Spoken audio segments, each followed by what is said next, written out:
and when I don't, they're taken aback.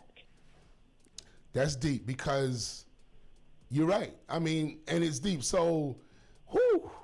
And I'm glad you brought that up, right? Because I do think that names do designate for people assumptions in their mind, but then before they even know your name, if they look at you and they say, oh, she must be right? Or this must be that name.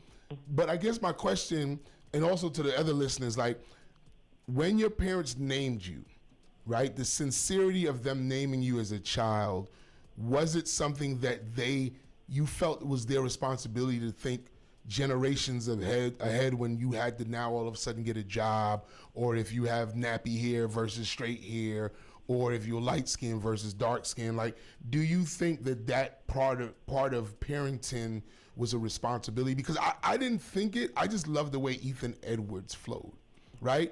But my daughter's name, obviously, you know, is Nia, N-I-A, but I added an H to make it different. And so in my mind, I'm like, does that affect? So do you, so give me that thought process. Do you think it's a responsibility of a parent to be like, this is the society in which we live, now my child has to? That's a good question. I think that parents should be intentional when they are naming their children.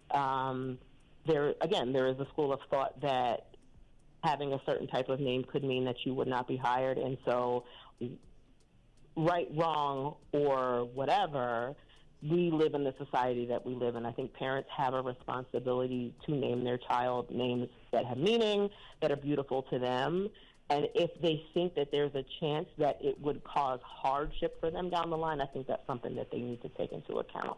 I believe that that's what my parents did when they named me, but I also know that they just like the name. So it's a long conversation, but I think that parents need to think about how they allow their children to put their best foot forward, and that doesn't necessarily negate names. I'm not saying that that's the case, but I think that you should, as in trying to prepare them for the future, equip them for what they'll need.